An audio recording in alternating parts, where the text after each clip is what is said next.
अल्लाह वाले बुजुर्ग एक सांप की सवारी किया करते।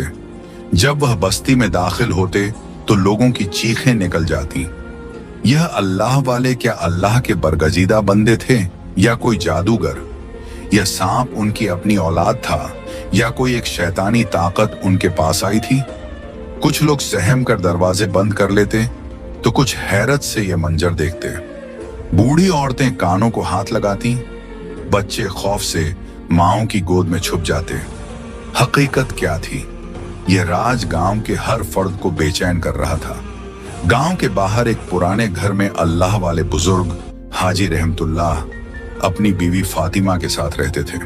हाजी साहब बहुत नेक इंसान थे, हर वक्त अल्लाह की इबादत में मशगूल रहते और लोगों को सब्र, शुक्र और दुआ की तलकीन करते।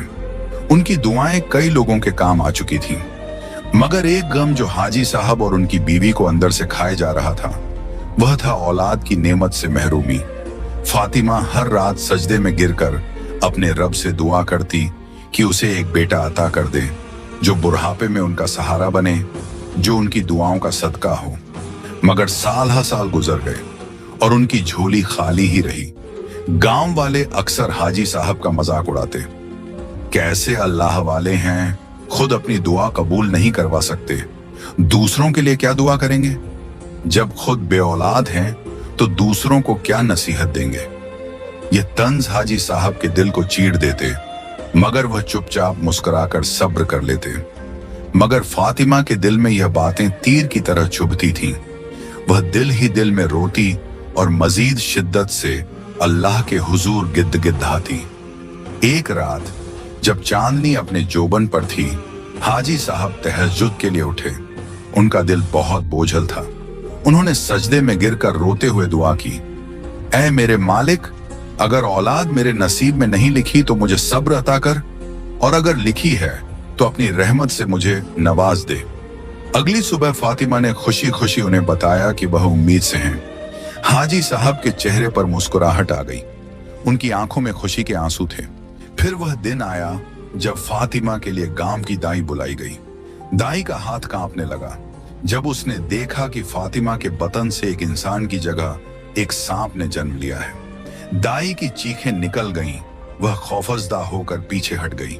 हाजी रहमतुल्लाह अंदर आए। उन्होंने ज्यों ही इस मंजर को देखा, उनके चेहरे का रंग उड़ गया। उन्होंने फौरन कहा, यह आजमाइश है फातिमा, हमें इसे जंगल में छोड़ देना चाहिए। मगर फातिमा ने अपने बच्चे को सीने से लगा लिया।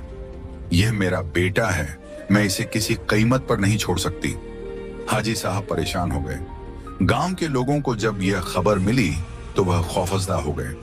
कुछ लोगों ने कहना शुरू कर दिया कि यह बदशगुनी है। कुछ ने कहा कि यह अल्लाह की नाराजगी का नतीजा है।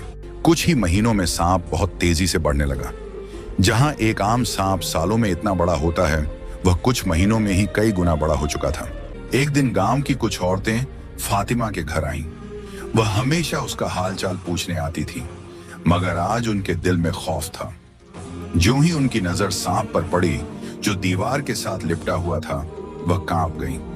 फातिमा बहन, ये दिन ब दिन बहुत बड़ा हो रहा है।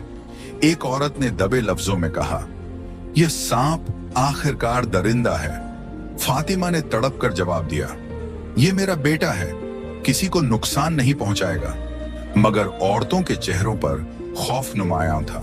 रात को हाजी रहमतुल्लाह सजदे में गिरकर रो पड़े, या अल्लाह, मैं आजमाइश में हूं, अगर यह तेरी मर्जी है तो मेरी रहनुमाई फरमा।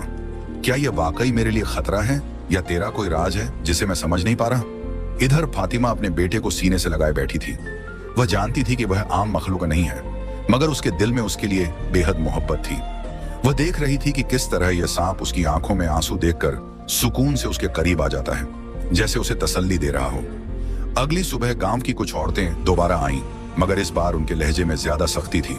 फातिमा, तुम्हारा बेटा इतना बड़ा हो चुका है कि अब वह दरख्तों पर चढ़ने लगा है। अगर किसी दिन वह किसी को नुकसान पहुंचा दे तो फिर क्या होगा? फातिमा खामोश हो गई। बाहर चांदनी रात थी और वह खिड़की से अपने बेटे को देख रही थी, जो आंगन में आराम से लेटा था। उसकी बड़ी सब्ज आंखें चमक रही थीं, जैसे वह सब कुछ समझ रहा हो।